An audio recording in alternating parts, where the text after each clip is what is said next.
Hey, what's up, pop-up camper family? Welcome back to It's Poppin'. So as the title suggests, we're gonna go over how to de-winterize your pop-up camper's water system.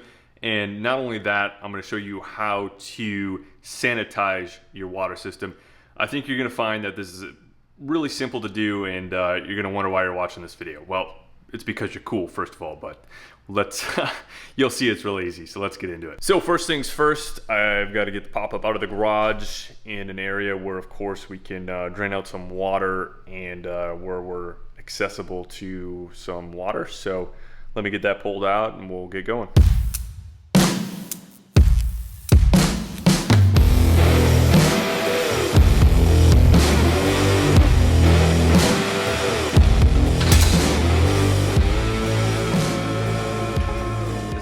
Takes forever.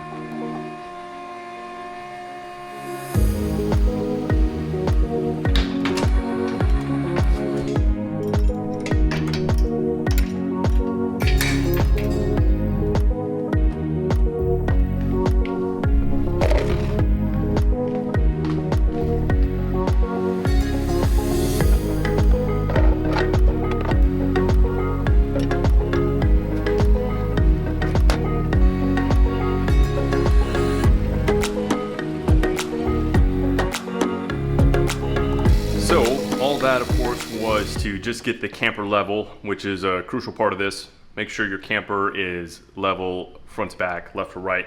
So now the next step is, of course, we got to hook up our water. First thing I'm going to do is run the city water fill and just flush out all of our plumbing essentially. So that includes, of course, the sink, the indoor shower, and the outdoor shower. But for now, what I'm going to do is leave off or keep the water heater disconnected, make sure that bypass is flowing past the water heater. And of course, as always, when we're hooking up to water, I'm going to use one of these pressure reducing valves, and that way we make sure we're not blowing out our water system with too high pressure.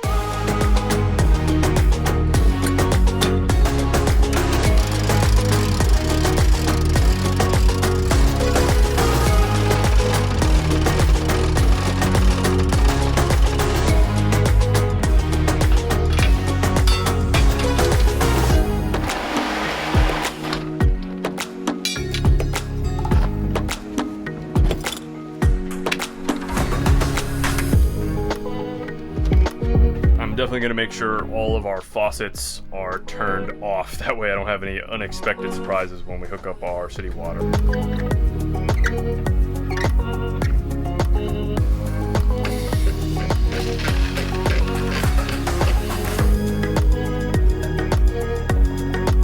All right, first things first, let's turn on the outdoor shower here. We're going to do cold first.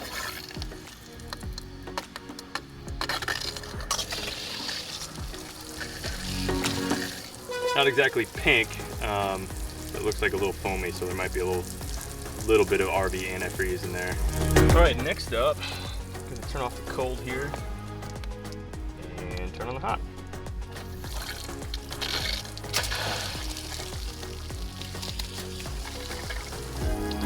All right, I'm sure that's more than enough. I just wanted to definitely make sure there wasn't any antifreeze in it. So now that the outside shower is done, let's move on inside. All right, next up is the sink. Definitely some air in the lines. It definitely doesn't hurt to have like a towel or something in case this starts splashing around. And once again, flip it on over to hot.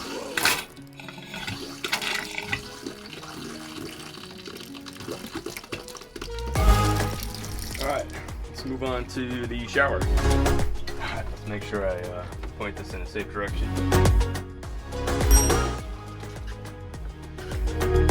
On that end, I might as well clean out the shower. All right, and hot.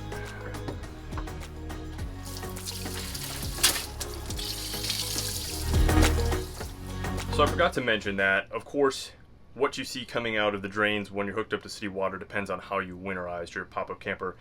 Now, I think, if I recall correctly, I winterized this just by blowing out the water system, if you will. So there's probably not much, if any, antifreeze in the actual pipes themselves. So that's why I think I'm not seeing too much. Of course, if you winterized it by running antifreeze through all of your lines and filling them up with antifreeze, you'll of course see a lot more of that coming out in this step that we're doing. Moving forward, we are going to fill up our onboard water holding tank.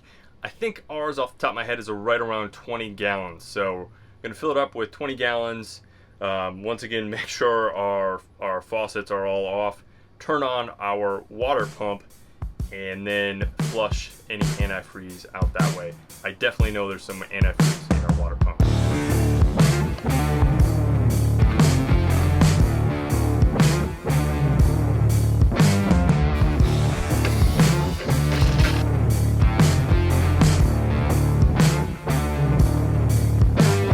So naturally it takes a minute to fill your water holding tank, and one thing I do while I'm de-winterizing and sanitizing is I'm just making sure that nothing within the pop-up camper is leaking that shouldn't be. So when you're running water through the pipes, take all your stuff out of your cabinets, check all of those water lines, just make sure you don't have any unwanted leaks. That way, of course, if you're at home or at least at your storage location, you have the opportunity to fix it before you go out camping, and where you might have to troubleshoot or fix something while you're out camping.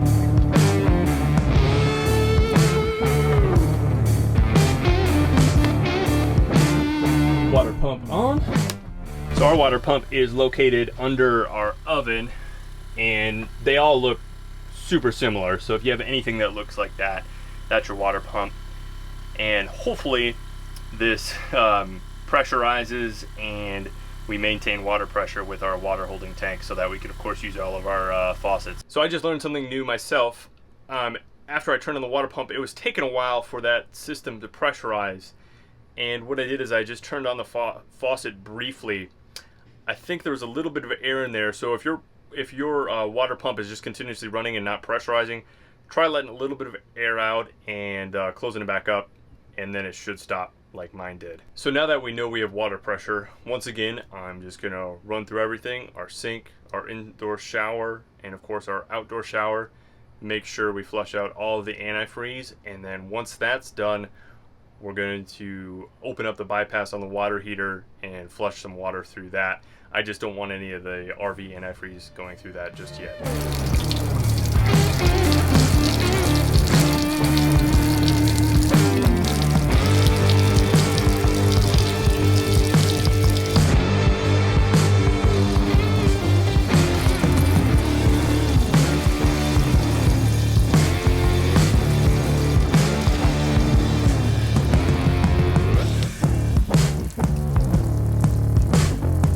Now, let's get you guys in the front box here.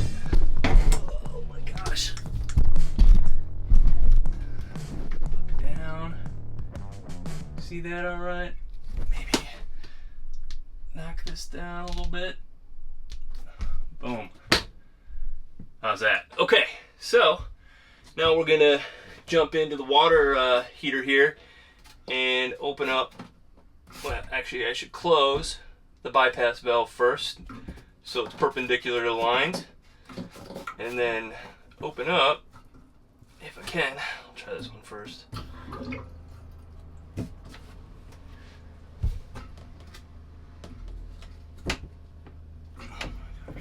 There we go.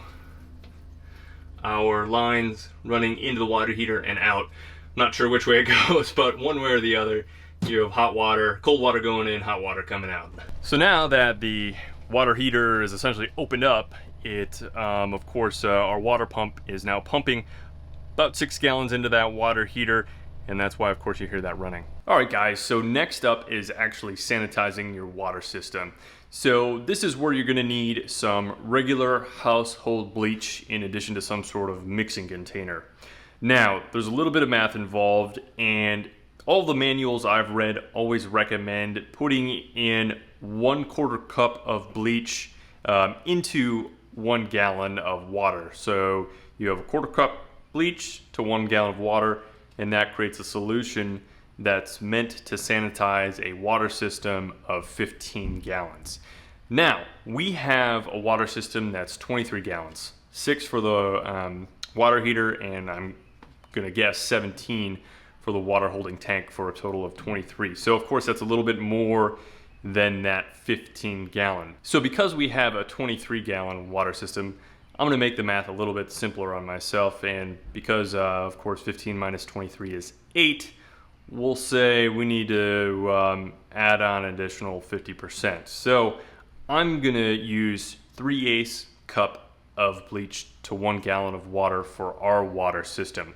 And Jayco, for example, recommends letting that sit for 4 hours. Starcraft, on the other hand, recommends letting it sit for 3 hours. At any rate, 3 to 4 hours, let that solution sit in your water holding tank. Here's the other thing. It also says you can double that solution amount. So for us, that would be 3/4 of a cup of bleach to 1 gallon of water solution in the water holding tank, and let it sit for 1 hour.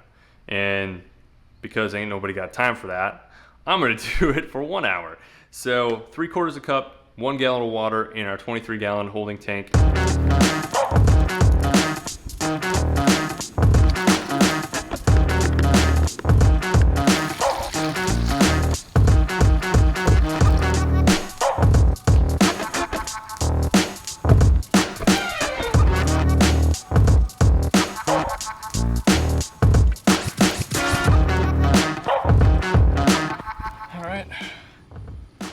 Fill the remainder of the tank, of course, with water. Now, once again, ensuring that the water pump is on, we're gonna flush water through both the hot and cold sides of our water system until you can smell that chlorine smell.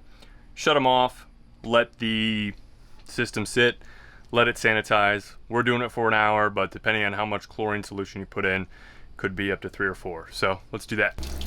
So it's been an hour, and good thing we only did 1 hour because we're losing daylight pretty quick here. Now that it's been sitting for an hour, we have to drain the entire water system with that chlorine solution in it. So of course that involves opening up the drain valve on the water holding tank, any low point valves you may have inside the camper, and then of course your water heater drain. So I'm gonna open all those up, drain that out, and then what I like to do is flush it one more time with clean potable water. That way there's just no, absolutely no chlorine. Now, if you want to, or if that chlorine smell persists, you can introduce a 1 quart vinegar to 5 gallons of water solution back into the system, flush that through, and then hopefully that clears up that chlorine. But I'm just gonna do it with regular water. That way we flush it all out. All right, guys. So the forever standing caveat, of course, is that our pop-up is probably slightly different than yours. So of course, if you have access to your own manual, definitely check that out to see if there's any slight differences in how they recommend both, de-winterizing and sanitizing your water system. However, it gives you the gist of it and kind of what you're looking forward to if you have to do this for yourself. So as always, guys, hopefully we'll see you in the next video. If not, hopefully we'll see you out there camping.